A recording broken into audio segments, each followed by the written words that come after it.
السلام عليكم ورحمة الله وبركاته. الحمد لله والصلاة والسلام على رسول الله أما بعد. அன்பார்ந்த இஸ்லாமிய சகோதர சகோதரிகளே, ரமதான் பற்றிய அல் குர்ஆனிய சிந்தனைகள் நிகழ்ச்சியிலே இன்றைய நிகழ்ச்சியில் சூரத்துல் பக்ராவின் 184வது வசனத்தின் அந்த தொடர் விளக்கத்தை நாங்கள் பார்ப்போம். அதில் அல்லாஹ் சுப்ஹானஹு வ தஆலா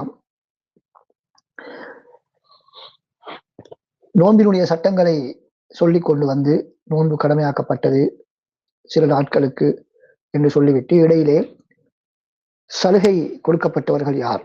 ஏனென்றால் நோன்பு உங்கள் மீது கடமையாக்கப்பட்டிருக்கிறது என்று சொன்னவுடன் சிலருக்கு ஒரு சிந்தனை வரலாம், நோன்பு நோக்க முடியாதவர்களுக்கு என்ன சட்டம் என்ற ஒரு கேள்வி வரலாம் என்பதற்காக அல்லாஹ் தஆலா அந்த சந்தேகத்தை நிவர்த்தி செய்யும் முகமாக, நீக்கும் முகமாகத்தான் நோயாளி மற்றும் பிரயாணியுடைய சட்டங்களை சொல்லியிருக்கிறார்.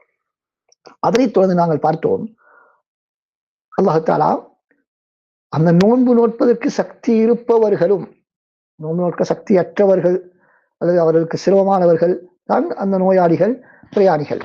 இப்பொழுது அல்லாஹ் தஆலா நோன்பு நோக்க சக்தி உள்ளவர்கள் கட்டாயம் நோன்பு பிடிக்க வேண்டுமா இல்லையா என்பதை பற்றி சொல்லும் பொழுது, அப்படி சக்தி உள்ளவர்களும் நோன்பை விட்டு அதற்கு பகரமாக ஒரு ஏழைக்கு உணவளிக்கலாம் என்பதாக குறிப்பிட்டிருக்கிறார். அல்லாஹ் தஆலா குறிப்பிட்டிருக்கிறார்.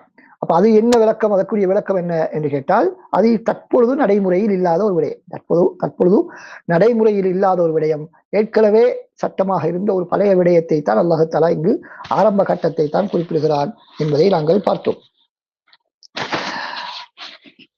ஆரம்ப கட்டத்திலே நாங்கள் சொன்னது போல, சக்தி உள்ளவர்கள் நோன்பு பிடிப்பதற்கு வாய்ப்புள்ளவர்களும் நோன்பை பிடிக்காமல் ஒரு ஏழை கூட வலித்து விட்டால் அவர்களுடைய கடமை முடிந்துவிடும் என்று நாங்கள் பார்த்தோம். அதற்கு பின்னால் அல்லாஹ் தஆலா இங்கு சொல்லக்கூடிய விடயம் என்ன என்றால், ஃபமன் ததவ்வஅ கைரன் ஃபஹுவ கைருல்லா, யார் ஒரு நல்ல விடயத்தை முன்வந்து செய்வார்களோ, மேலதிகமாக செய்வார்களோ, உபரியாக செய்வார்களோ, ஃபஹுவ கைருல்லா, அது அவருக்கு நலவு மிக்கது என்பதாக அல்லாஹ் தஆலா சொல்கிறார்.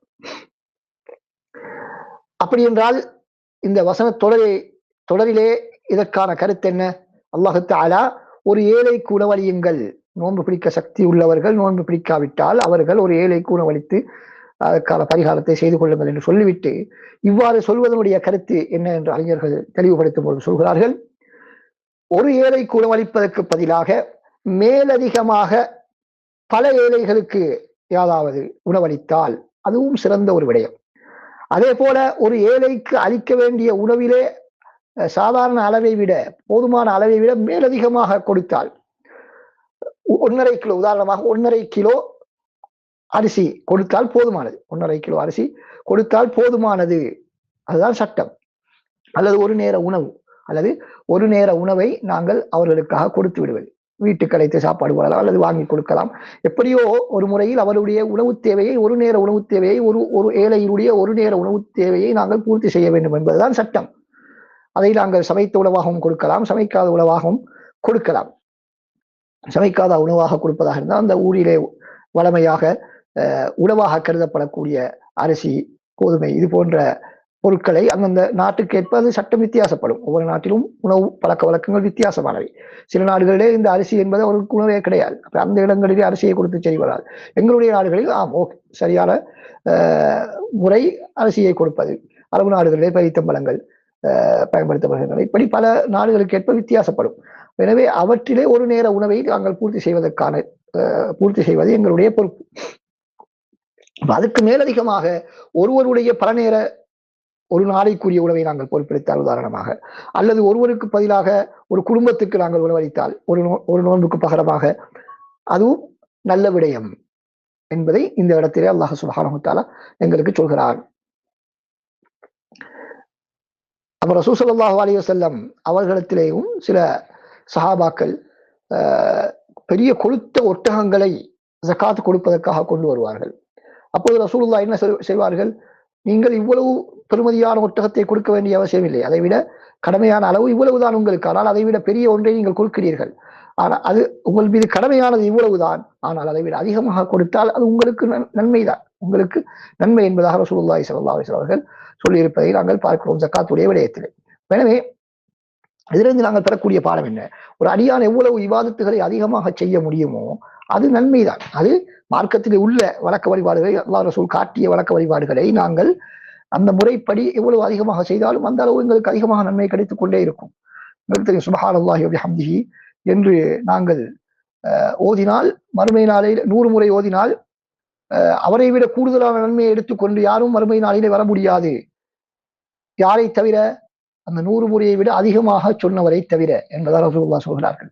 அப்படி என்றால் எந்த அளவுக்கு அதிகமாக நாங்கள் சொல்லுகிறோமோ அந்த அளவுக்கு எங்களுடைய அந்தஸ்து அதிகரித்துக் கொண்டே போகும் என்பதை நாங்கள் இதில் இருந்து புரிந்து கொள்கிறோம். எனவே நற்காரியங்களை நாங்கள் என்ன செய்ய வேண்டும்?